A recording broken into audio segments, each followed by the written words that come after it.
ഇന്നൊരു chilli chicken റെസിപ്പിയാണ്. നല്ല രസമായിട്ട് ഇത് കഴിക്കാൻ. എല്ലാവരും ഒന്ന് ട്രൈ ചെയ്ത് നോക്കണേ. ഇതെങ്ങനെ ഉണ്ടാക്കണേ നമുക്ക് നോക്കാം.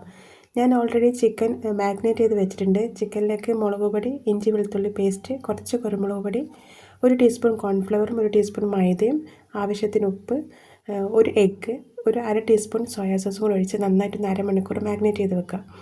അരമണിക്കൂറിന് ശേഷം ചൂടായിട്ടുള്ള എണ്ണയിലേക്ക് നമുക്കിതൊന്ന് നന്നായിട്ടൊന്ന് പൊരിച്ചെടുക്കാം.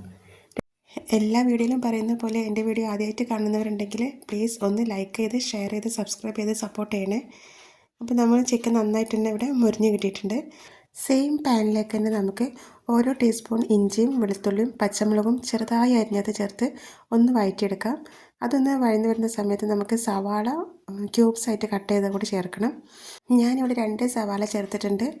ഇതിലേക്ക് ഇനി ആവശ്യത്തിനുള്ള ഉപ്പും, ഒരു ക്യാപ്സിക്കം നമ്മൾ സവാള അരിഞ്ഞതുപോലെ തന്നെ ക്യൂബ്സ് ആയിട്ട് കട്ട് ചെയ്തിട്ടുള്ള ഒരു ക്യാപ്സിക്കം കൂടി ചേർത്തിട്ട് നന്നായിട്ടൊന്ന് ഇളക്കി യോജിപ്പിച്ചെടുക്കാം. ഇനി ഇതിലേക്ക് 1 ടീസ്പൂൺ സോയാ സോസും 1 ടീസ്പൂൺ കോൺഫ്ലവറും കലക്കിയ വെള്ളം കൂടി ഒഴിക്കണം. അതൊന്ന് നന്നായിട്ടൊന്ന് ഇളക്കി ഒന്ന് തിള വരുന്ന സമയം നമുക്ക് കുറച്ച് ടൊമാറ്റോ സോസ് ഒഴിക്കാം. 2-3 സ്പൂൺ ടൊമാറ്റോ സോസ് ഒഴിച്ച് നമ്മൾ പൊരിച്ച് വെച്ചിരിക്കുന്ന ചിക്കനും കൂടി ആഡ് ചെയ്തതിന് ശേഷം നന്നായിട്ടൊന്ന് ഇളക്കി യോജിപ്പിച്ചെടുക്കാം. ഇതെല്ലാം കൂടി ഒന്ന് മിക്സ് ആവാൻ വേണ്ടിയിട്ട് നമുക്കൊന്ന് ഒരു 2 മിനിറ്റും കൂടി ഒന്ന് മൂടി വെച്ചിട്ട് വേവിച്ചെടുക്കാം. അപ്പോൾ നമ്മുടെ അടിപൊളി ടേസ്റ്റ് ആയിട്ടുള്ള ചില്ലി ചിക്കൻ ഇവിടെ റെഡി ആയിട്ടുണ്ട്. സൂപ്പറാണ് കേട്ടോ. ഒരു തവണയെങ്കിലും നിങ്ങളിതൊന്ന് ട്രൈ ചെയ്ത് നോക്കാം കേട്ടോ. എന്നാലേ ഇതിൻ്റെ ടേസ്റ്റ് നമുക്ക് മനസ്സിലാവുള്ളൂ. ഞാനിതിൻ്റെ കൂടെ കഴിക്കാൻ വേണ്ടിയിട്ട് നമ്മൾ മലബാർ സ്പെഷ്യൽ കണ്ണ് വെച്ച പൊരിച്ച പത്തിരിയാണ് ഞാൻ ഉണ്ടാക്കിയിട്ടുള്ളത് കേട്ടോ. നല്ല അടിപൊളി കോമ്പിനേഷനാണ്. അപ്പോൾ വീഡിയോ ഇഷ്ടപ്പെട്ടാൽ എല്ലാവരും ലൈക്ക് ചെയ്യുക, ഷെയർ ചെയ്യുക, സബ്സ്ക്രൈബ് ചെയ്യുക.